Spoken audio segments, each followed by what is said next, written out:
Got new details today about the supply shortages on board the USS Lincoln and the lack of planning from Pete Hegseth's Pentagon ahead of President Trump's war of choice with Iran.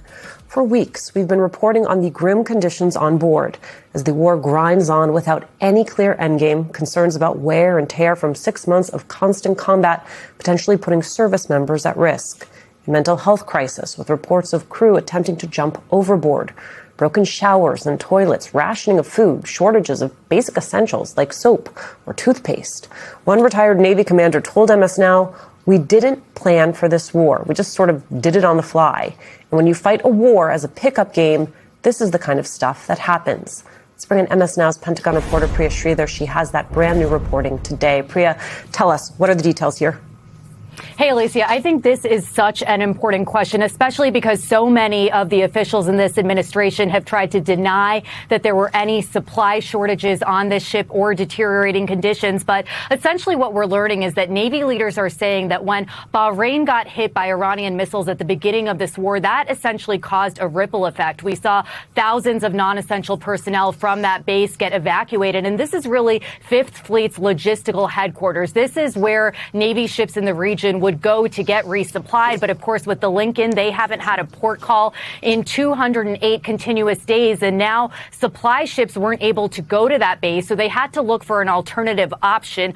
In the past, the Navy has used ports in Kuwait or the United Arab Emirates, but those had similar problems where they were within striking distance of Iranian missiles. So then the Navy could have looked at trying to get supplies through the Mediterranean, but that would have involved the Red Sea. And they had the same concerns there because the Houthis were threatening to attack commercial vessels in the Red Sea. So they had to pivot to Diego Garcia, which is a tiny island in the Indian Ocean, 2,200 miles away from the Gulf of Oman, which is where these aircraft carriers were sitting. So instead of being able to resupply these ships every 3 days like they would have been able to do if they went to Bahrain, they weren't able to resupply the ships except in 10-day cycles. And Diego Garcia is simply just not big enough. It doesn't have the capacity to hold the amount of supplies that you would need for 2 carrier strike groups. So as you said in the very beginning, Alicia, at the heart of the matter here is Navy leaders are saying that simply the administration thought this was going to be a few weeks long war, and it's turned into now we're going into month 6. And that's really what has caused all of this to have a trickle down effect on the service members not being able to get food and basic hygiene supplies. I want to play for you, Priya, some of what Congressman Greg Casar said about this situation. Take a listen. On the USS Lincoln, we had our soldiers, our service members in deplorable conditions. Their parents, including their parents in my own district in Central Texas, were speaking out about this. And Donald Trump said, I wish the deployment could go longer. It should just go longer. We had Donald Trump lie and say we weren't going to get into forever wars. Then you've got Pete Hegseth saying we could be in the Strait of Hormuz, quote unquote, indefinitely. Those were his words. Priya, what are you hearing from those military families now?